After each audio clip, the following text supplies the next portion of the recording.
ఈరోజు ముఖ్యంగా కాపులకు, బీసీలకు, బడుగు బలహీన వర్గాలకు ఒక చీకటి దినంగా ప్రకటించవచ్చు. కోట్లకు కాపుల్ని, బీసీలని అమ్మేస్తారు. 25 సీట్లకే టీడీపీతో పొత్తు పెట్టుకుంటాడని 100 సార్లు చెప్పుకుంటారు. చూడండి, నమ్మారా? ముద్రగడ పద్మనాభం గారు ఆర్గ్యూ చేశారు. ఆ పెద్ద ఆయన ఎవరు? హరిరామ జోగే. లేదు, 50-60 సీట్లు ఇవ్వాల, 2.5 సంవత్సరాలు ముఖ్యమంత్రి ప్రకటిస్తేనే పవన్ కళ్యాణ్ టీడీపీతో పొత్తు పెట్టుకో అన్నారు. చంద్రబాబు నాయుడు మూర్ఖుడా?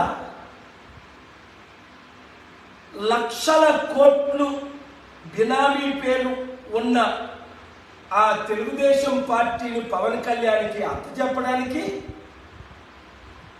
కనీసం కాపులందరూ, బీసీలందరూ, కాపులు 27%, బీసీలు 55-60%, బడుగు బలహీన వర్గాలు 90%. అందులో ముఖ్యంగా ఈ IAS IPS పుట్టుకొక పార్టీ, గట్టుకోడు పార్టీ, పిచ్చోళ్ళు పార్టీలు పెడుతున్నారు. అనవసరంగా ఓట్లు 100-1000 ఓట్లు చేల్చడానికి. మీకు గుండె గీయించుకున్న కాపు కావాలా? ప్యాకేజ్ స్టార్ కాపు కావాలా? అప్పుడు కాంగ్రెస్లో 2011లో ప్రజారాజ్యాన్ని విలీనం చేసిన కాపు కావాలా? లేదా ప్రపంచాన్ని ఉడికించి, జయించి, దేశాల్ని, రాష్ట్రాల్ని అభివృద్ధి చేసి ఇప్పుడు అప్పులు తీర్చగలిగిన కాపైన ప్రజాశాంతి పార్టీ బీసీ నాయకుడు, బడుగు బలహీన వర్గాల నాయకుడైన కేఏ పాల్ కావాలా?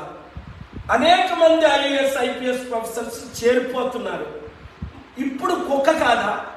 25 కాదు, 24 సీట్లకే పక్కన కూర్చొని మరి చంద్రబాబు నాయుడు ముందు 5 సీట్లు ప్రకటించాడు. అందులో ఎవరికి ప్రకటించాడో మీకు తెలుసు.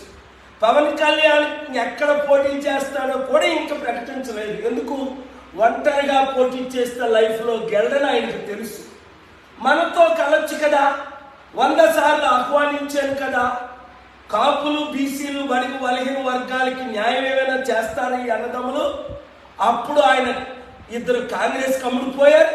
ఇప్పుడు బీజేపీ తొత్తు అయిన చంద్రబాబు నాయుడుకి అమ్ముడుపోయారు. ఆలోచించండి. ఇప్పటికే 100,000 మంది ప్రజాశాంతి పార్టీలో చేరిపోతున్నారు. 175 స్థానాలు మనం గెలగలం. 25 ఎంపీ స్థానాలు ఆంధ్రప్రదేశ్లో గెలగలం. 17 తెలంగాణ స్థానాలు మనం గెలగలం.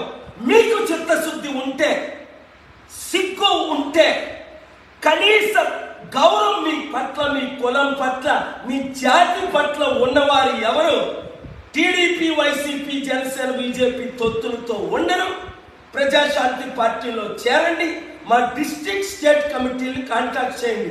7569441275 గ్రూపుని పెట్టండి. రేపటి నుండి నన్ను వైజాగ్లో కలవండి.